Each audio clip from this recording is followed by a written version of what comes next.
Ah, listo. Ya, sí, ya estoy grabando.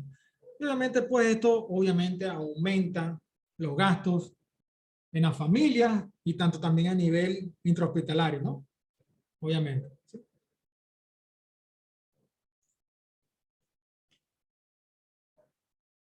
Entonces, es muy importante, como yo le estaba comentando, pues clasificar o definir la razón del trauma o de qué va combinado este trauma. En este caso, pues la severidad, eso es muy importante y se determina con el Glasgow.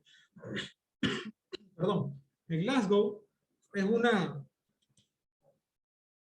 el Glasgow fue una, no fue, sino es una escala que se utiliza,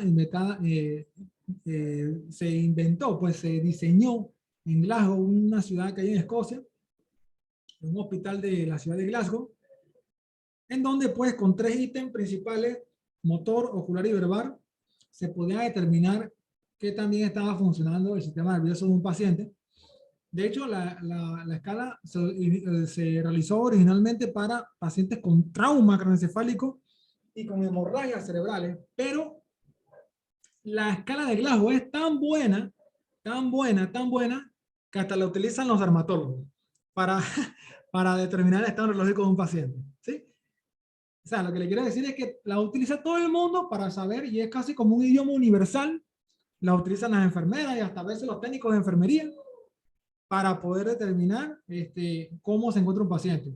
Y tú sabes, y tú escuchas 15-15 y tú sabes que el paciente está bien, independientemente de la especialidad que tengas o del nivel el nivel profesional de salud que tengas dentro del hospital. ¿Sí? Entonces, es tan buena esa escala que obviamente en los traumas es casi un gold standard. ¿Okay? Obviamente, como les comenté, el mecanismo, bueno, obviamente hay que saber evaluar el Glasgow, ¿sí? Y obviamente esta clase tiene ese objetivo. Hay que aprender a sacar el Glasgow del paciente, ¿sí? No hay excusa para no sacar el Glasgow del paciente adecuadamente. Si no se lo saben, ustedes ya ahora hay tantos métodos, nada más tienen que abrir su celular ahí en Google Chrome y automáticamente ustedes ponen Glasgow y les sale la tablita. Antes uno cargaba una tablita metida en el bolsillo de la bata, pero ya nadie usa eso, ahora todo el mundo usa los celulares.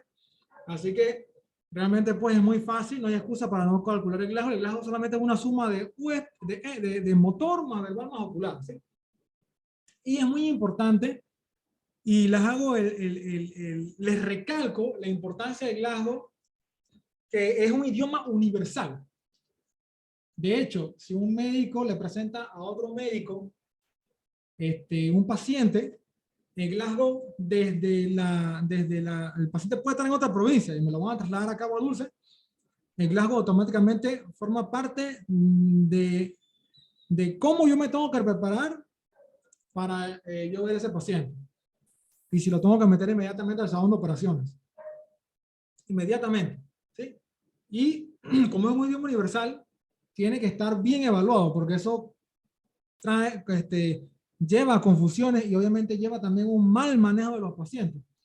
Yo he tenido pacientes que me han trasladado supuestamente con Glasgow de 13 y acá me llegan con Glasgow de 7 en coma.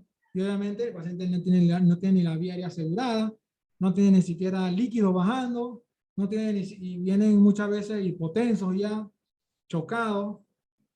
Y obviamente pues eso aumenta el riesgo de muerte y más en un traslado que prácticamente el traslado en ese trayecto de camino, el paciente prácticamente que queda desatendido hasta que llega a la otra institución.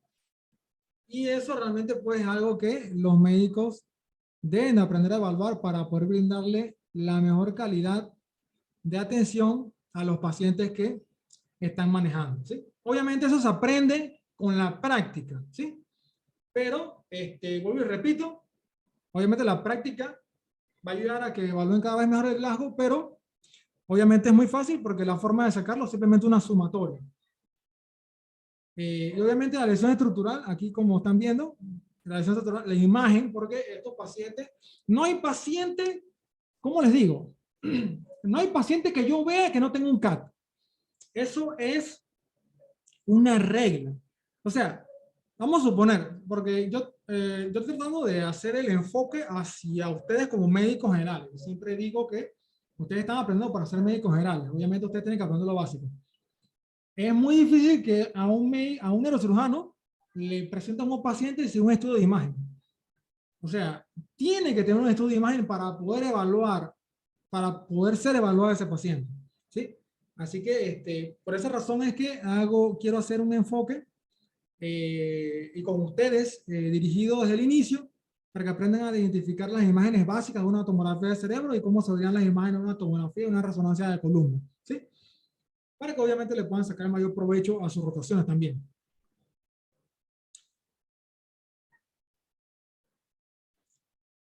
Bueno, los traumas pueden ser contusos, ¿sí? Contusos, o sea, un golpe como aquí, este palo de hockey. Bueno, aquí nadie juega hockey, pero eso en los Estados Unidos, ¿no? Pero aquí en Panamá el trauma contuso sería con el borde romo del machete, ¿sí? O sea, imagínense que esto es un machete, pero al revés. Bueno, el que le pega, que no quiere matar a su contrincante, pero hay otros que sí le pegan con el filo. Sí, así que ahí sería entonces contuso cortante. Así, contuso cortante, ¿ok?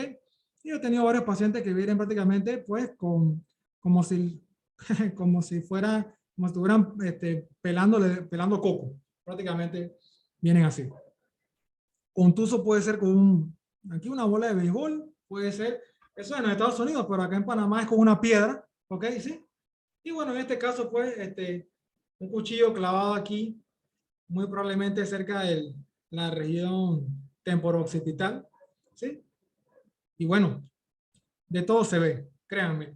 Por lo menos este del cuchillo no lo he visto así, pero sí lo he visto con varillas, las varillas de las construcciones, las varillas que se ponen dentro de los bloques, la varilla de metal. Bueno, sí he visto, he metido al salón de operaciones pacientes con varillas enterradas de construcción porque están trabajando en un andamio, se caen y caen en la varilla y que la cabeza le queda clavada como una brocheta, prácticamente, literalmente como una brocheta. Y eso también los he visto. Así que de todo uno ve. Aquí entonces ya entramos entonces en la clasificación del estado de, bueno, bueno, obviamente aquí describí pues los objetos con los que se puede golpear, pero obviamente en un accidente automovilístico, una caída directamente contra el piso, o en el trauma de vehículo a motor, obviamente, ¿no? Todo el mecanismo de trauma importante que ocurre dentro del vehículo, las estructuras metálicas, el manubrio y todo lo demás, ¿no? Obviamente, pues acá entonces hay que tener claro, aparte de la escala de coma de Glasgow, no me voy a cansar de repetirlo. Si ustedes no se aprenden nada de neurocirugía, por lo menos tienen que aprender esto al final del semestre. ¿Ok? Porque yo sí, de verdad, que no voy a permitir que si son estudiantes míos no se aprendan la escala de Glasgow. Y si no se la han aprendido todavía, pasando las otras materias, ¿sí? Bueno, este semestre sí se la van a aprender. ¿Ok? Porque esa es el fundamento principal para evaluar el cerebro, cómo está respondiendo el cerebro. Entonces, obviamente consiste en 3 ítems. Visual, y se lo digo así, los ojos son el espejo hacia el alma. Yo con los ojos, yo puedo saber, nada más con verle los ojos a un paciente, yo puedo saber qué tiene dentro de su cerebro.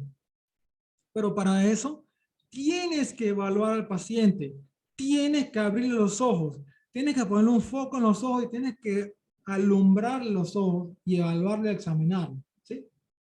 Lo que dice un paciente en su parte verbal, obviamente también me va a decir lo que tiene dentro de su cerebro, ¿sí? Y si un paciente tiene ruidos incomprensibles, automáticamente yo sé que su sistema motor del habla no está funcionando adecuadamente, ¿sí? O si no entiende lo que se le dice, porque hay varios tipos de afasias, hay afasias motoras y afasias sensitivas. Por lo menos las afasias...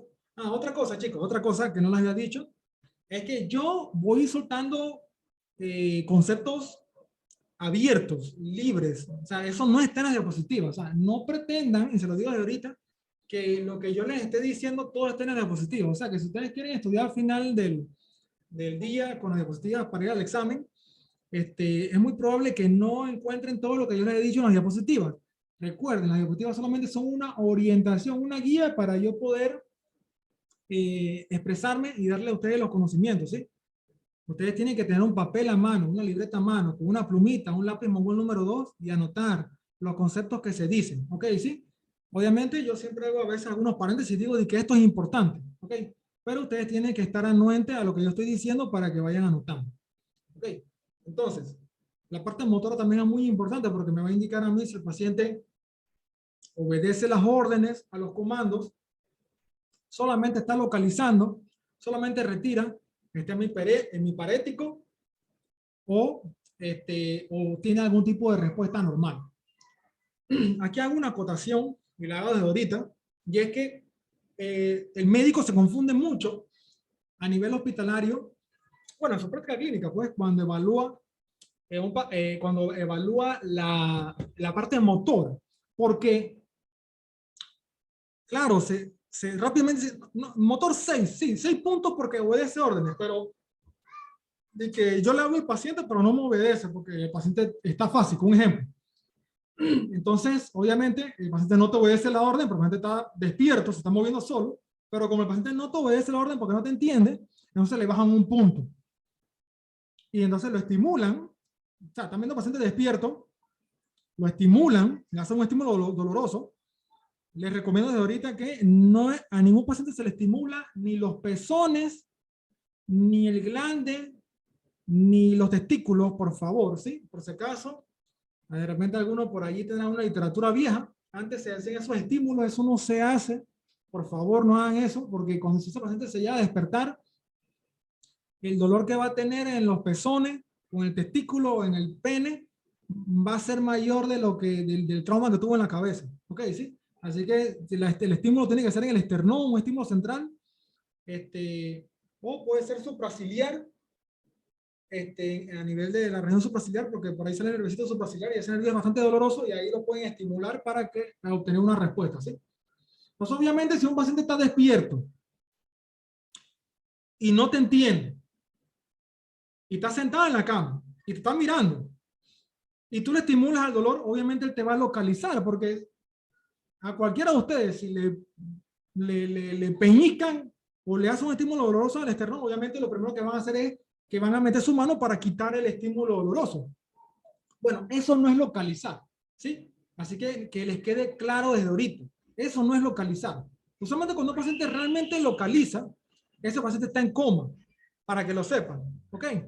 ¿Y qué realmente es localizar? Un paciente que está en la cama, acostado, usualmente no abre los ojos al estímulo verbal, usualmente rara vez abre los ojos o abre solamente los ojos al estímulo doloroso, no hace ningún tipo de movimiento. O sea, tú te podrías quedar 10 años con ese paciente y el paciente no se va a mover. La única forma que el paciente se mueva es que tú lo estimules y automáticamente él va a hacer una respuesta, una respuesta refleja en donde él va entonces a llevar su brazo y si supera la línea media, entonces eso es localizar.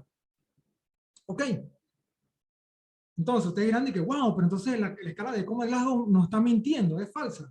No es tanto que es falsa, sino que realmente, pues, estos ya son cositas que uno desarrolla con la habilidad en el transcurso del tiempo y estar haciéndolo todos los días. ¿Ok? Así que si un paciente se mueve espontáneamente, eso es 6 también. ¿Ok? Se pueden poner fácilmente motor 6, obedece órdenes, slash, se mueve espontáneamente.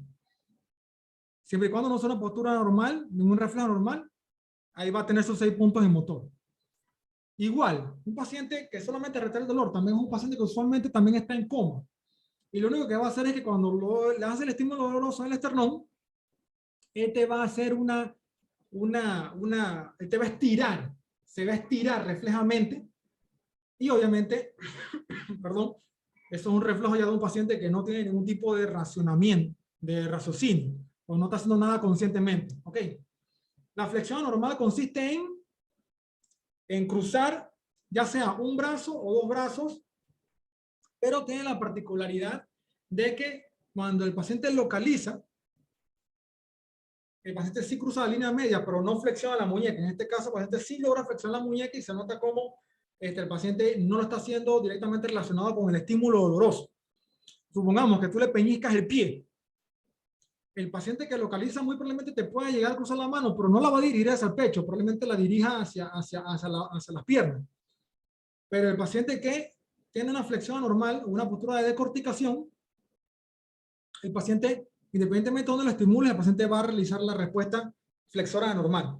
La respuesta extensora anormal va a ser entonces con un puntaje de 2 y es lo que famosamente se conoce como descerebración. Y la descerebración, pues, para que se lo aprendan, yo siempre le digo, esos son pacientes ya en coma, obviamente, todo, localiza, retrae, flexiona, extensión, ya todos esos son pacientes en coma y obviamente que no hace nada, está en más coma todavía, ¿sí? El paciente que está descerebrando es clásico verlo y nosotros le decimos así, pues, obviamente no en broma, sino mnemotécnicamente, porque obviamente nosotros utilizamos mnemotecnias para poder aprender unas cosas más fácil, conceptos de asociación. Nosotros le decimos que el paciente está arrancando la moto hacia el cielo. Entonces el paciente usualmente tú le estimulas y él hace así. Como que con los maniobres la moto la acelera directo al cielo. ¿Ok? Entonces ya tú ves un paciente que está arrancando la moto, es que el paciente está con un Glasgow motor de 2. O sea, con un puntaje de 2 en el Glasgow en la parte motor. ¿Ok? En la parte verbal tenemos los pacientes que conversan orientadamente. ¿Sí? Ahí tiene sus 5 puntos. ¿Cómo sabes cómo se está orientado? Bueno, tienes que examinarlo. Siempre hay que examinar a los pacientes. A mí me da risa a veces porque me presentan a los pacientes y yo digo, ¿qué lado tiene? Y me hace el médico que me lo está presentando y que lo mira así de lejito y que tiene como 14. Y que, wow, pero ¿cómo calculó ese Glasgow? Wow, de verdad que ese médico es un súper bravo de Boston porque ¿cómo calculó ese Glasgow por Bluetooth? ¿Cómo? Por Bluetooth, no sé, por Wi-Fi. O sea, ¿cómo lo hizo si no lo fue a examinar? ¿Me explico? Entonces, para poder obtener este tipo de puntaje, tú tienes que examinar al paciente. ¿Cómo te vas a dar cuenta cómo un paciente conversa orientadamente? Porque tienes que preguntarle las 3 esferas, donde está orientado en persona, espacio y tiempo. Ok, si el paciente automáticamente te está dando cuenta que no está orientado como los abuelitos, solamente están hospitalizados, dicen, yo me llamo señor Chencho y tengo 80 años. ¿Y dónde está? Dice, estoy en la casa. No, obviamente tú sabes que ese señor está desorientado, ¿sí? Porque tú le evaluaste las 3 esferas y te diste cuenta de que eso no sabe que está en el hospital, que está desorientado, ¿sí? Palabras inadecuadas. Acá es muy común en los pacientes en estado de ebriedad. De hecho, yo siempre le enseño a mis estudiantes que palabras inadecuadas es un paciente que está ebrio, fácilmente. Todos ustedes han estado en las fiestas, ¿no? Bueno, todos ustedes han estado en fiestas y han visto esos pelados que se ponen impertinentes. Bueno, eso automáticamente ya tienen verbal 3, porque son palabras o se expresan de forma incoherente o con palabras inadecuadas, ¿sí? Eso automáticamente es un Glasgow de 13 puntos, ¿sí? O sea, todas las personas que están ebrias están en Glasgow de 13, automáticamente, ¿sí? Hay muchos pacientes que llegan a cuarto de urgencia después de un trauma y tú los encuentras gritando, llamando, y que María, María, María. Ya cuando ustedes van a ir rotando, se van dando cuenta de cómo se manejan los cuartos de urgencia. Esos pacientes que se la pasan gritando, gritando y están amarrados en la cama y dicen, María, sácame de aquí. Bueno, eso, tú nomás cuando escuchas a ese paciente, tú sabes que ese paciente está en el de 13, automáticamente. Tiene entonces los sonidos incomprensibles. Tienes un paciente que obviamente lo estimulas y no entiendes nada de lo que dice, ¿ok? Obviamente está el punto 1 sin respuesta. Otra cosa importante, chicos, es que el mínimo Glasgow es de 3 y el máximo Glasgow es de 15, ¿sí? Por favor, que ningún estudiante de la UNACHI me salga con que un paciente tiene Glasgow de 2. Por Dios. ¿Sí? El Glasgow mínimo es de 3 porque siempre sumas 1 más 1 más 1. Y el 1 es sin respuesta y sin respuesta, ¿ok? Y créanme que lo he escuchado. Así que por lo menos no quiero que ninguno de mis estudiantes de la UNACHI salga diciendo de que Glasgow de 1, Glasgow de 2. No pasen esa vergüenza, por favor, ¿sí? Así que ya saben desde ahorita que el mínimo puntaje es 3. ¿Okay? Y lo mismo en visual, entonces, tenemos que el paciente tiene los ojos abiertos. O sea, los abre espontáneamente, ¿sí? Otros pacientes pueden tener solamente respuesta a los estímulos verbales. ¿Ok? Pero también hay que hacer un acápite en esta parte, ¿sí? Y es que, uy, se me está yendo el tiempo nada más en Glasgow. O sea, para que vean la importancia que le estoy dando a Glasgow, ¿sí? Otra cosa es que muchos médicos me presentan al paciente, no, que está en Glasgow de 14. Digo, ¿por qué? No, porque cuando yo llegué a la cama, lo tuve que llamar para que me abren los ojos. Y dije, ajá, y entonces, dije, bueno, ahí le resté un punto. Y yo dije, ¿pero por qué? ¿No será que el paciente estaba dormido? O sea, si una persona está dormida y tú lo llamas, obviamente se va a despertar. O sea, por eso no le vas a poner el ajo de 14. ¿Me explico? Entonces también hay cosas de sentido común, ¿sí? Entonces, se los digo porque eso es un error que cometen, no, no frecuentemente, no, todos los días. Y ya de tanto escuchar y escuchar y escuchar a Glasgow mal sacados, Glasgow mal calculados, ya he aprendido dónde se equivocan. Y eso es una equivocación frecuente. Él llega y que el interno a las 6 de la mañana a examinar al paciente porque quiere saber cómo está antes de que llegue su funcionario y le pone Glasgow de 14, pero si a las 6 de la mañana el paciente estaba dormido, o sea, ¿entiendes? O sea, no tiene sentido. Entonces, es muy importante que no se equivoquen en esa cosa tan sencilla. ¿Ok? Entonces, si el paciente ahora sí, tú llegas a la cama y ya tú te das cuenta que no es que está dormido, sino que ya hay un deterioro de su estado general. ¿Ok? Y nada más te abre los ojos al estímulo verbal, pero vuelve y se duerme. Eso ya es un paciente somnoliento. O sea, la característica particular es que el paciente se duerma de nuevo. Okay, eso sí ya es anormal. Okay, bueno, al menos que tengas mucho sueño, pero obviamente ya tú sabes que tienes un paciente hospitalizado por algo en el cerebro, no se debe volver a dormir, ¿sí? Entonces, obviamente, eso sí es anormal. Ya que te van a matar los ojos al estímulo doloroso, obviamente 2 puntos, y bueno, si no tienes respuesta, perdón, discúlpeme, 1 punto. Ok, entonces, la clasificación de Glasgow, la severidad va dependiendo del puntaje. De 15 a 14, una severidad leve. De 13 a 9, moderado. Y todo lo que sea menos de 8 es coma. ¿Sí? Tienen que estar claro con esa parte. Glasgow de 8 es coma. Glasgow de 7 es coma. Un Glasgow, usualmente entre 11 entre 11 y 9 es estupor. Un Glasgow usualmente entre 14 y 13, entre 13 y 12 es somnolencia. O sea, en los estados de alerta del paciente, pues según el estado de alerta. Pero eso obviamente varía. ¿Sí? Este, así que es muy importante que sepan evaluar esa parte de la severidad con respecto al Glasgow, porque un paciente que tiene Glasgow de 8 está en coma. Ese es un paciente que tú no lo puedes trasladar o tú no lo puedes manejar sin intubarlo, sin reanimarlo con líquidos, ¿sí? Entonces, eso tienes que saberlo porque si no, entonces ustedes le van a ofrecer un mal manejo a sus pacientes y si el paciente se podía salvar, bueno, ustedes se lo están terminando como quien dice, así de echar en palabras vulgares, pues, porque no le están ofreciendo el manejo adecuado y créanme que es muy frecuente verlo en la práctica diaria y eso es mala praxis, o sea, eso está mal, ¿ok? Eso no debería de pasar, no debería de ocurrir, ¿sí? Otra cosa es que si usted tiene un paciente que tiene un trauma craneoencefálico, ya tiene una pupila dilatada, eso automáticamente ya te dice a ti que ese paciente no tiene un buen Glasgow. Así que si el Glasgow te sale muy alto y que en 14, si tiene una pupila dilatada a un lado y la otra la tiene chiquita, miótica, ese paciente no puede tener Glasgow ni de 14, ni de 15, ni de 13. ¿Sí? Entonces, hay que evaluar el Glasgow bien porque algo está pasando y no está bien calculado. ¿Sí? Y se los digo porque me han mandado pacientes jóvenes con grandes tumores cerebrales, con hemorragias internas, con pupila dilatada y dicen que está en Glasgow de 13. O sea, que prácticamente que está hablando de una más incoherencia del paciente.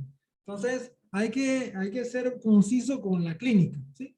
Y cuando entonces me llegan acá al hospital, los pacientes están en Glasgow de 6, de 7, y obviamente estás mermándole la oportunidad del paciente de que se recupere simplemente por una mala evaluación de la escala de coma de Glasgow, ¿sí?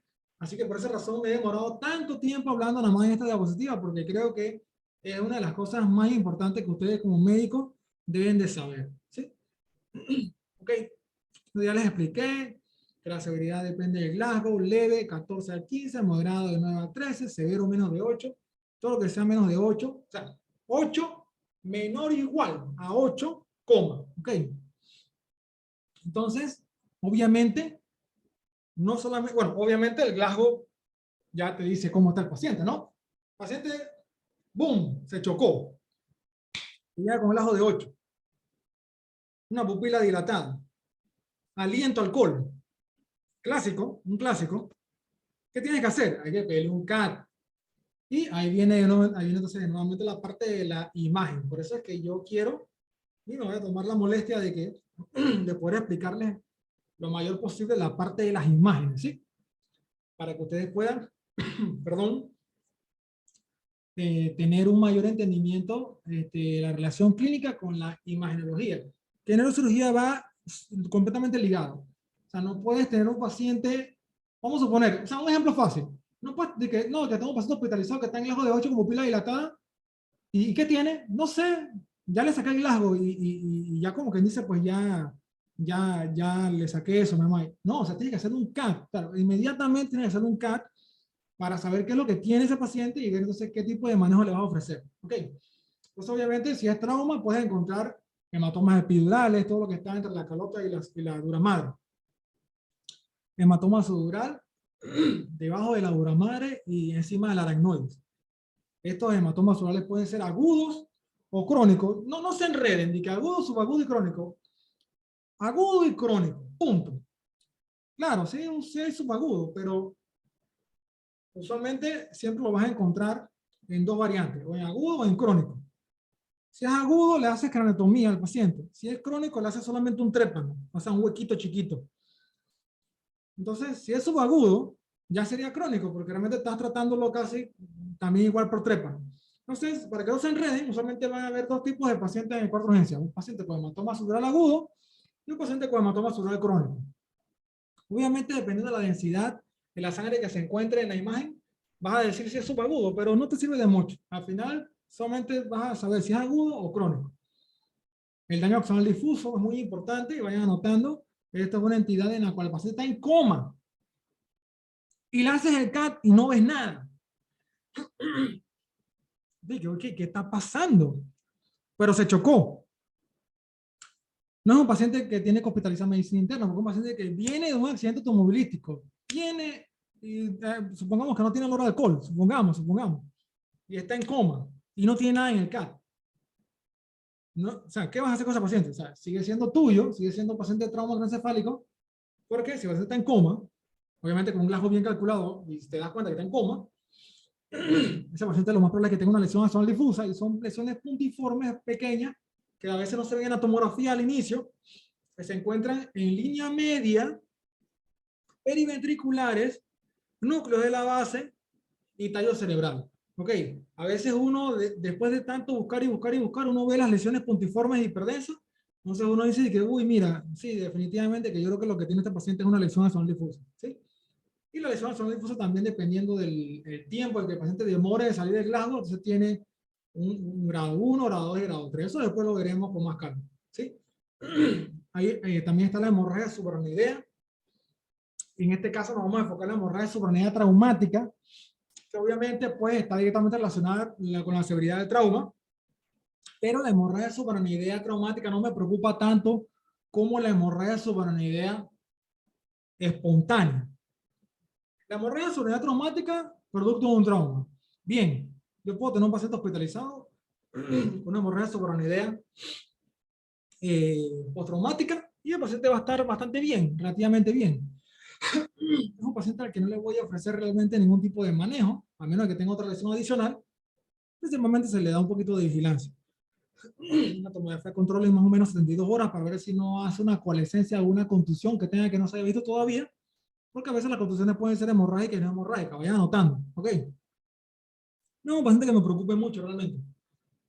Pero si es una hemorragia subaracnoidea espontánea, o sea, que usted estaba en su casa, se deterioró, llegó al cuarto de urgencia y viene con todo el sistema ventricular lleno de sangre, entonces ya ese paciente sí me preocupa, porque es un paciente que potencialmente se va a morir, ya que lo más probable es que el 90% de los casos, perdón, tenga un aneurisma que se ha roto. Y eso, chicos, es mortal. Escúchenme, es mortal. ¿Sí? Eso sí es mortal. ¿Ok? Y ya veremos en el módulo de vascular, ya veremos hemorragia subaracnoidea y todo lo que implica la hemorragia subaracnoidea. ¿Sí? Una clase especial para eso. ¿Ok? Bueno, la hemorragia puede estar en todas partes, ¿no? Puede estar epidural, subdural, subaracnoidea, y también puede estar metida entre los ventrículos. Obviamente, dependiendo de dónde está la lesión, ¿sí? La O en el parénquima también, y esto se denomina entonces contusión cerebral. La contusión cerebral tiene una característica de sal y pimienta, ¿ok? En las imágenes de tomografía. O sea, ¿qué significa eso? Que vas a ver pequeños puntos de hiperdensidad en medio de puntos de hipodensidad, que significan edema. Entonces, el edema es lo hipodenso y la sangre es lo hiperdenso, ¿no? Se llaman sal y pimienta. Y anoten, las contusiones cerebrales coalescen en entre 48 a 62 horas. Por esa razón es que a estos pacientes con trauma se les indica una tomografía siempre a las 48 horas o las 62 horas para poder evaluar si la contusión no ha crecido, no ha aumentado de tamaño, porque eso es una característica de las contusiones, que coalescan, que aumenten de tamaño, ¿sí? Obviamente también todas estas lesiones pueden irse acompañadas de fracturas de cráneo, y ya después veremos a continuación, por lo menos así para hacer una rápida explicación, una breve explicación de lo que son fracturas de cráneo. Hay tres tipos: fractura lineal, la deprimida y la expuesta, y las esas deprimidas y las expuestas, o sea, tres. La expuesta puede ser deprimida expuesta o deprimida lineal. Usualmente las fracturas lineales no se las hace ningún tipo de manejo. Las fracturas lineales son muy comunes verlas en la calota y a nivel de la base de cráneo. Las fracturas deprimidas se ven más principalmente a nivel de la calota. Y si está deprimida, hay algunos criterios para manejo quirúrgico, dependiendo de la profundidad, del diámetro, de si es estética o no la lesión, o si está causando daño directo en el parénquima, pues está focalizado. Específico, un punto aquí, un concepto que tienen que saber de ahorita: focalización. ¿Sí? Focalización significa, focalización significa que el paciente tiene una clínica directamente relacionada con un daño en una parte específica del cerebro. Esa es focalización. ¿Okay? Eso ustedes van a escuchar muy frecuentemente en el hospital. No, que está focalizado, ¿no? Yo me acuerdo que cuando el estudiante decía que, pero qué, ¿cómo así es focalizado? ¿Qué foco? ¿Qué es eso? Focalizado es que el paciente tiene una lesión, por lo menos en área motora, y acá clínicamente lo vas a ver como que está hemiparético, ¿sí? Entonces, eso es focalización, ¿sí? Y obviamente si está focalizado y está hemiparético y la fractura está aplastando el surco precentral, entonces obviamente que es el motor primario, hay que operar a ese paciente, ¿sí? Y bueno, la conclusión, que usualmente son pacientes que tienen trauma encefálico, tienen pérdida de estado de alerta, llegan a corte de urgencia, le hacen un CAT y no tienen nada en las imágenes. Pero antes después se está despierto, a veces están desorientados inicialmente, pero después van mejorando poco a poco, ¿sí? Entonces, acá, uy, se me fue. Acá rapidito, bueno, aquí tenemos una lesión, un cerebro normal, ¿ok? ¿Sí? Esto es una tomografía de cerebros simple. Lo blanco, que es lo radio, lo hiperdenso, que es lo blanco, sí, es hueso. Blanco van a ser calcificaciones, va a ser plexo coroideo, va a ser, y va a ser músculo, va a haber hiperdenso. El parénquima del cerebro se va a ver isodenso, o sea, gris. Y el líquido y el edema se va a ver oscuro. El aire se ve sin señal, por decirlo así, negro, completamente negro. Que no, este negro no es lo mismo que este negro, ¿sí? Y la grasa se puede llegar a ver así mismo, igual de oscura, que a veces uno piensa que es aire y nada más es grasa. ¿Ok? La sangre es un can normal. Lo mismo que es derecho es izquierdo. ¿Sí? Ahí donde entra el concepto de desviación de línea media. Como vemos acá. Normal. ¿Esto qué es? Una contusión cerebral. ¿Sí? Tenemos sangre. Perdón, chicos. Uy, ya se me está dando áspera la voz de tanto hablar. No importa, pero lo disfruto. Entonces, aquí hay una contusión. Aquí puede haber un poco de hemorragia subaracnoidea o un hematoma subdural, podría haber aquí claramente, ¿sí? Ven que el borde está más oscuro. Ese es el edema, entonces. El parénquima se vuelve más oscuro. Ese es el edema. Entonces aquí tenemos lo que es desviación de línea media. Vemos cómo el efecto de masa, esta lesión añadido al edema, desplaza y mete al cerebro por debajo de la hoz. Eso se llama herniación subgalial. ¿Ya lo notaron? Bien, yo sé que sí. Herniación subgalial, ok. Vemos cómo el sistema ventricular está desplazado, ¿verdad? Que el cerebro del lado derecho, porque chicos, esto es derecho y esto es izquierdo, está desplazado y metido completamente hacia abajo. Y está metiendo el cerebro hacia el otro lado porque no cabe ya a este lado. Ok.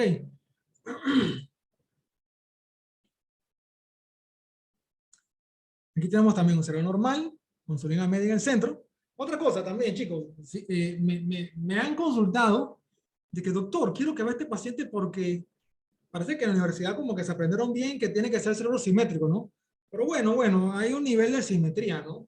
Como que ustedes se ven al espejo y ven que de repente una parte de su boca está un poquito más para abajo que otra, o tienen un párpado más caído que otro, o un cachete más gordito que el otro, o la nariz torcida para un lado. Pero digo, por eso no van a estar ustedes mal, ¿no? Hay cosas que son como quien dice normales, ¿sí? Igual en el cerebro. A veces uno ve un ventrículo un poquito más grandecito que otro, por lo menos está un poquito más puntiagudo que este, ¿ok? O de repente el plexo está un poquito más metido para acá, el, el, el, el, el plexo, o por lo menos miren este ventrículo, este atrio está como un poquito más abajo que este. Pacientes que no tienen nada más con ustedes, doctor, yo quiero que vea este paciente porque tiene desviación de línea media y tiene asimetría de los ventrículos. Pero dije, ¿pero qué le pasó al paciente? Dije, no, nada, es que le hicimos un CAT y que ¿por qué vino? No, porque vino porque cualquier cosa, lo que tú quieras, dije, no, que se le baja el azúcar.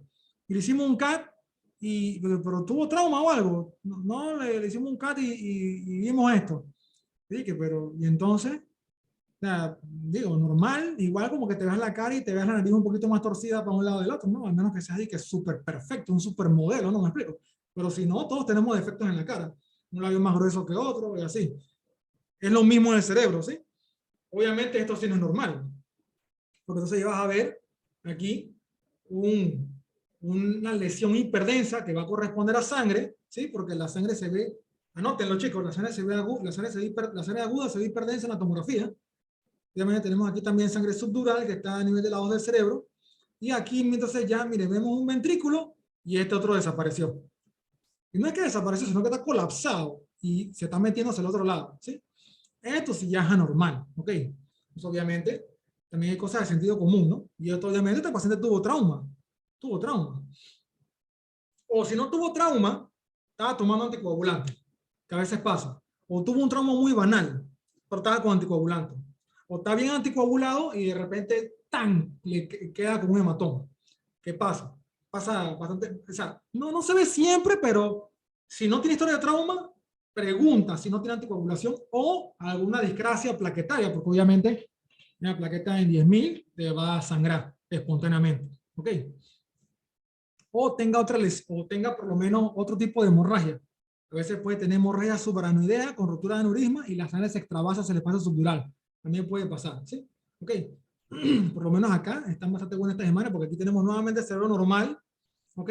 Un corte axial del cerebro, ¿sí? Axial. Y aquí tenemos entonces el mismo cerebro, pero tenemos un hematoma. Este es un hematoma subdural crónico. ¿Cómo sé que es un hematoma subdural crónico? Porque tiene forma de semiluna, al igual que este. Tiene forma de semiluna y en este caso el paciente tiene una lesión aguda, o sea, llega al hospital inmediatamente por un trauma, un ejemplo, o deterioro agudo. En este caso, pues, usualmente es un abuelito que va acumulando sangre poco a poco, ¿sí? La sangre se va acumulando y va entonces haciendo sus cambios de los cambios propios que hace la sangre cuando va cronificando, ¿ok? ¿Sí? Y como va recoleccionando poco a poco en el tiempo, este es un paciente que no te va a venir, o tiene historia de que, no, que ya tenemos al abuelillo en la casa que tiene ya como 5 días que no es el mismo Senochencho que conocían. Senochencho está como que no recuerda a la familia, como que Senochencho ya no reconoce, no está caminando, no quiere comer. Entonces le hacen el CAT y ya entonces Chencho tiene este hematoma, este va para la segunda operación porque ya entonces él ha superado lo que se llama la ley de Monroe-Kelly, que ya veremos en la próxima clase, que es entonces la complianza del cerebro, y ya entonces se está descompensando, ya el paciente no está tolerando los cambios de presión dentro de la calota, dentro de la bóveda intracraneal, y por eso se deteriora esta paciente va pasando operación y hay que hacerle un trepanito. Trépano y se le evacúa el hematoma. Usualmente la característica es que sale como un líquido de motor, sale una sangre negra oscura, como si fuera la sangre de un moretón viejo, así mismo. Y acá, pues tenemos un hematoma subagudo y esto sí va a ser un pedazo de coágulo, de gelatina. Este paciente lo que hay que hacer es que hay que abrirle de aquí a acá, hacer una cranectomía para sacarle entonces esa parte de la calota y poder entonces limpiar ese pedazo de gelatina que tiene encima montado allí, porque es pura sangre aguda que está coagulada. ¿Ok? No, esta sangre es líquida, como aceite de motor, y sale, drena como quien abre el filtro de aceite, y le cambia el filtro de aceite en el mantenimiento de un carro. Tú le quitas el filtro de aceite al carro y sale el chorro negro. Bueno, así mismo en estos pacientes. Por ahí van a tener la oportunidad en sus rotaciones de repente de ver una cirugía de esas. Uy, vamos a ver qué tiempo. Uy, ya me quedan 7 minutos. Vamos a ver si puedo meterle un poquito de velocidad. Aquí tenemos un CAT normal de nuevo y aquí tenemos lo que será un hematoma epidural. Obviamente el paciente lo más probable es que tuvo trauma, probablemente tenga alguna fracturita aquí en el hueso, obviamente no se ve porque hay que poner la ventana de hueso. Igual el hueso, recuerden que se ve blanco, cerebro gris, este cerebro está desplazado, ¿ok? Y miren cómo el cuerno frontal no se ve tan bien como acá, ¿ve? Está desplazado hacia abajo, hacia posterior y hacia medial. O sea, y miren la línea media cómo se está comenzando a desviar acá, ¿ok? Eso va a pasar a una operación, definitivamente, ¿sí? Igual, a este paciente se le hace craniotomía, se le abre aquí, acá, se saca la tapita y se le saca esa gelatina que tiene ahí, el coágulo, y listo. Tienen que saber que el hematoma epidural tiene mejor pronóstico, aunque parezca más aparatoso. Este tiene mejor pronóstico que este. Este tiene más, el pronóstico es peor el pronóstico, y usualmente cuando hay un hematoma subdural agudo, la lesión del trauma es mayor. Y usualmente cuando el paciente tiene un hematoma epidural, no es que tanto que la lesión de trauma sea menor, pues, sino que no compromete estructuras tan adentro. Usualmente lo que hay es una fractura del cráneo, ¿sí? Y ¿cómo se llama? Entonces, las ramas de las meningias medias que pasan a nivel frontal, temporal y occipital se desgarran y se ocasiona entonces ese sangrado en forma de lenteja o lenticular biconvexo, ¿ok? Y usualmente tiene mejor pronóstico, ¿sí? Para que sepan esa parte, ¿ok? Usualmente la hematoma epidural es por desgarro de la arteria meningia media, ¿ok? En cambio, el hematoma subdural agudo, o sea, que es este de acá, ya son por laceraciones de vasos arteriales, ya a nivel de la corteza cerebral. ¿Ok? Importante que sepan eso. En este caso, por lo menos, tenemos, esto podría ser una hemorragia subaracnoidea postraumática, porque estamos en el módulo de trauma, ¿no? Pero, wow, definitivamente que yo no sé si eso es una hemorragia. Yo creo que, o sea, yo creo que se utilizó en la mala imagen como ejemplo, pero yo creo que aquí hay un aneurisma, porque hay una, y tiene un asterisco, aquí probablemente hay un aneurisma, o quién sabe qué cosa hay aquí, pero bueno, pues en fin, no importa, es una hemorragia subaracnoidea, probablemente está combinada con contusiones también, tiene los ventrículos llenos de sangre, miren esa cosa, sangre aquí interhemisférica, sangre a nivel de cidio, de los surcos, alrededor de la ínsula, y lesiones puntiformes, niveles de sangre a nivel del sistema ventricular y contusiones puntiformes en varias partes, ¿no? Aquí también a nivel frontal, también tiene un poco de artefacto del hueso, pero se ven también unas lesiones puntiformes que podrían corresponder con contusiones, ¿sí? Así que probablemente hay una combinación entre contusión con hemorragia subaracnoidea, ¿sí? Postraumática, pues en este caso. Y acá tenemos pues lo que será una fractura deprimida, ¿sí? Y por lo menos pues la profundidad es importante. Cuando la tabla interna supera el grosor de la tabla externa, esa es una indicación para cirugía. O sea, que la tabla externa sobrepasa la tabla interna, que es esta. O sea, que el hueso tendría que estar, este segmento tendría que estar más acá abajo, aquí como que está a mediados, ¿sí? Esto es una indicación, eso sería una indicación para cirugía. Obviamente se puede estar focalizado o tenga algún tipo de lesión asociada, ¿ok? ¿Sí? O sea, estéticamente deformante también. Que te llegan con el cuero cabelludo todo deprimido. Obviamente eso también es sinónimo de que hay que hacer la corrección quirúrgica, ¿sí? Se hace, a veces dependiendo, pues, se hace un trepanito aquí, y se le mete una, como se le hace una palanca, y se levanta el hueso, y si no se puede, pues entonces hay que hacer una mini craneotomía ahí, y se acomoda de nuevo. Uno agarra ese huesito, lo mete en la mesa, y uno comienza entonces a atornillarlo con unas plaquitas, puro trabajo de carpintería, como si uno estuviera haciendo muebles, así con madera. Uno agarra eso con un tornillo y uno destornillador, le mete un poco de tornillo ahí con con plaquita, le hace su marco, queda fijo y ¡pum! Se lo pone de nuevo ahí el grano al paciente y se lo atornilla de nuevo. ¿Sí? Fácil. Y entonces, pues, aquí obviamente yo le quería... esta es la ventana de hueso, chicos. Esta sí es ventana de hueso, por si acaso, para que vayan reconociendo las imágenes. Y en la ventana de hueso se ve bien el cerebro, pero no se ve... Digo, perdón, se ve bien... Ya son las 7. En la ventana de hueso se ve bien el hueso. Miren cómo se ve nítido con su tabla externa, tabla interna y el diploe, ¿okay? Que es lo del medio, que es hueso productor de glóbulos rojos. Aquí también hay ventana de hueso. ¿Sí? Miren cómo se ve la tabla externa, el diploe, que es lo más, que es lo del medio, y la tabla interna. ¿Ok? Igual aquí en la fractura se ve lo mismo, ¿eh? El diploe de este pedazo de hueso que está deprimido. ¿Sí? Y obviamente si está expuesta la fractura también, porque eso es un criterio para llevar a esa operación y hacer una limpieza de agregamiento, ¿no? A veces llegan esos pacientes con tierra, pedazo de piedra y suciedad, hierba y todo metido ahí en el herido. Y contusión es así facilito. Noten, contusión es todo trauma con un hallazgo imageneológico en parénquima, usualmente en forma de sal y pimienta. Y conmoción usualmente es un paciente que no tiene nada. Hubo trauma, perdió el estado de alerta. Anoten, pérdida de estado de alerta es un criterio para hacer una tomografía, ¿ok? Y pero no tiene nada en el CAT. CAT normal, ese lo manda para la casa. Bueno, obviamente siempre y cuando tengas un Glasgow aceptable, ¿no? Si está en coma, ¿qué es lo que va a tener entonces? Una lesión nacional difusa, entonces, y no lo vas a ver en la tomografía. Vas a ver pequeñas lesiones hiperdensas, realmente aquí periventriculares, por los núcleos de la base. Obviamente te corta nada más a nivel periventricular, ¿sí? Después lo vamos a ver con más calma. Esta es una contusión. Aquí, chicos, no se me enreden, no se hace resonancia magnética para trauma, CAT, punto. Ese es el estudio gold standard para trauma, CAT. A ningún paciente se le hace resonancia magnética, también tienen que estar claros con eso. Que van a llegar los pacientes de corta urgencia y que no sé qué estudio mandarle. Siempre se manda un CAT, siempre. El primer estudio siempre es un CAT. Nunca una resonancia magnética se hace como primer estudio.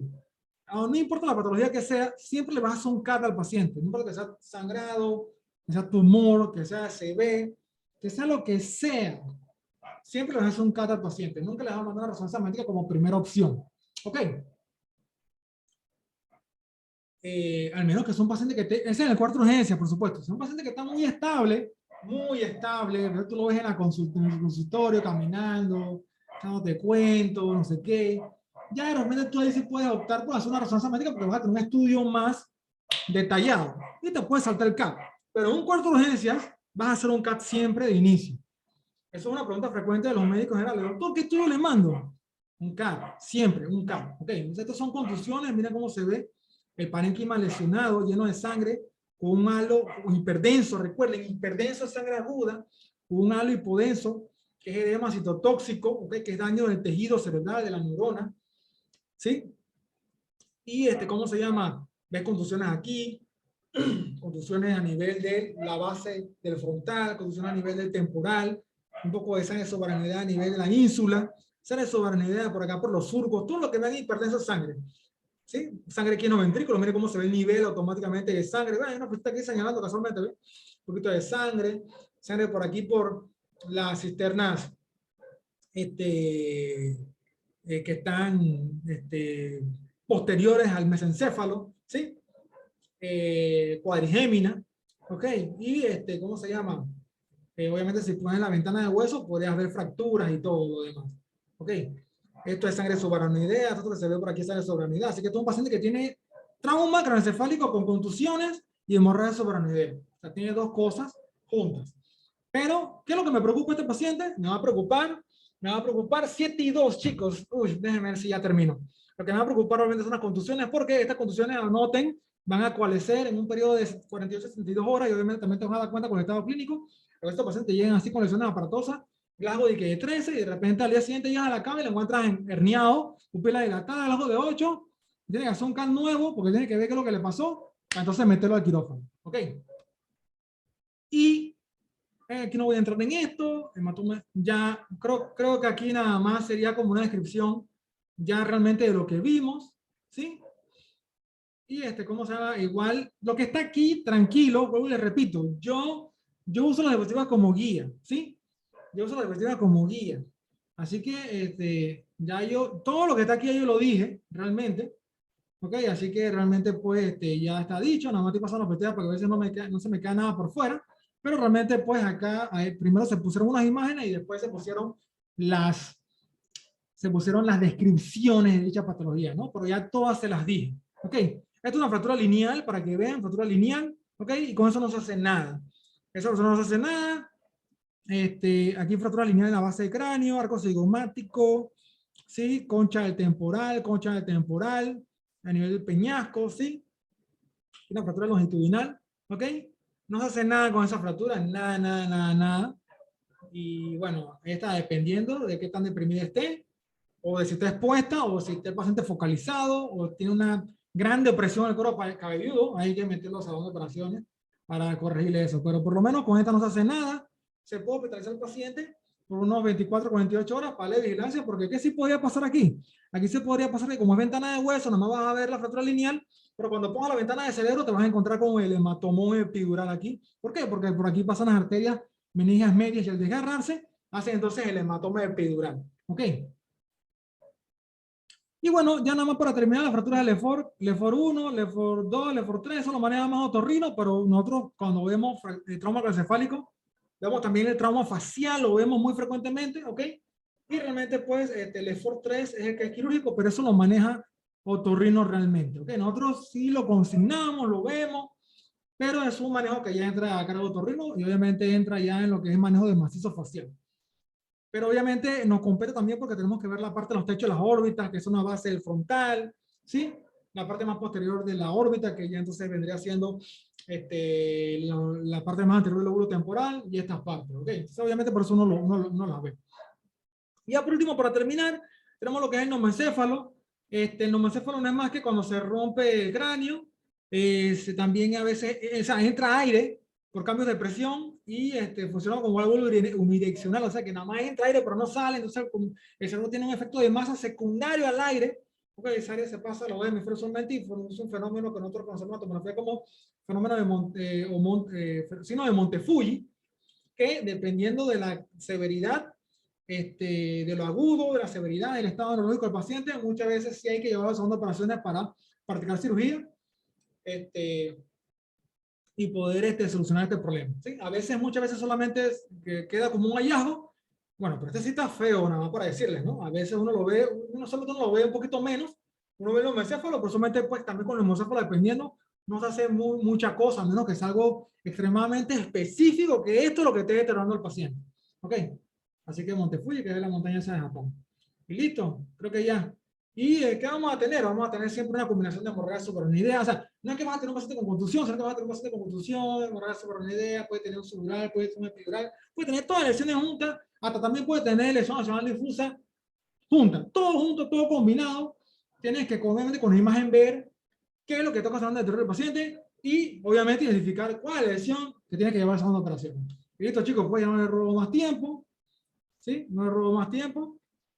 Espero que, por supuesto, hayan podido aprovechar esta clase introductoria de trauma craneoencefálico.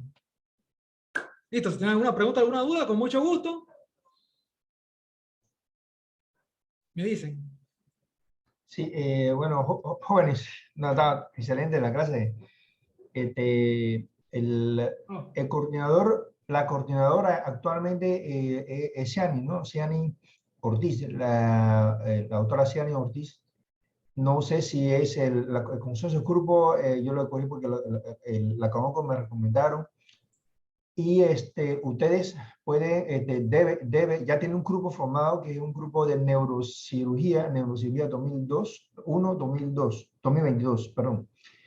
Y cualquiera duda de interés del grupo se escribe ahí y la comunicación de interés del grupo se escribe ahí. Cuando hay conversaciones interpersonales o personales con el profesor, se escribe directamente con el profesor. El otro es, recuerden que la rotación clínica hay que verlo ustedes, bajan, verlo bien, si se choca o no se choca con otras rotaciones, y si alguna otra persona está interesada en hacer la rotación en AUC, entonces se puede comenzar con el doctor Kenny, que es el coordinador de la rotación clínica, y con el doctor Yakov, para que entonces reciban la rotación allá en AUC. Bueno, y también esta plataforma, porque lo tengo y estamos instalando esa plataforma, si esta plataforma no le gusta, el doctor puede cambiar a otra plataforma para que lo pueda utilizar, le puede asignar inclusive al coordinador que agenda las clases, y entonces manda entonces el link a todos los compañeros a través del grupo. ¿Sí? ¿Alguna pregunta? ¿Dudas? ¿No? Hay mucho silencio por ahí, no sé, alguien me diga algo. Shani, Suriani. Buen día, doctor. Me comentan que si va a enviar las diapositivas. Ajá, la diapositiva, yo creo que el doctor va a crear un espacio en la nube del doctor, y entonces en esa nube le va a dar un link a ustedes, la clase grabada, y o si no la diapositiva o algunas asignaciones especiales va a subir para que todos todos los estudiantes pues tengan un acceso a esa nube, y con ese acceso pues baja entonces la diapositiva para poder volver a estudiar por la clase, para poder volver a escuchar, ¿no? Dependiendo la programación del doctor Yakov. Pero sí va a tener un espacio en la nube para que podamos dejar los materiales de estudios adicionales, algunos artículos que hay que revisar,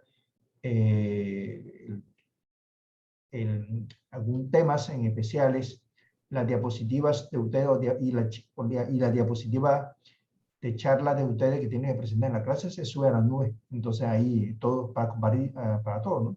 Para que no tengamos que estar clavando cada uno en la pantalla. Sí, pero eso Gracias, doctor. se va con calma esta semana, ¿no? También me comentan que los temas de las exposiciones, si son asignados de manera aleatoria o ustedes lo asignan. Doctor Yakov. No, con las que les tocan, ustedes se dividen en 12 grupos y sacan su tombolita, ¿no? El que les toca primero comienza la próxima semana, y así. Entonces se hace su tombolita. Nada más que ya saben que la próxima semana, el que le toca a uno, le toca histología. Del sistema nervioso, por supuesto.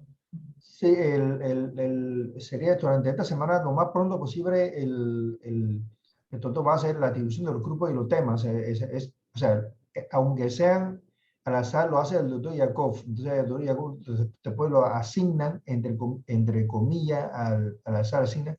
Hay que avisarle al primer grupo para que se preparen para que el lunes siguiente puedan preparar, porque se requiere tiempo para la preparación. Así que a más tardar el miércoles, pienso que ya debe tener el nombre del grupo, o sea, del grupo, y el tema. Entonces, lo que ustedes tienen que hacer es hacer la división de los 12 grupos lo más rápido posible y enviarnos a nosotros a través del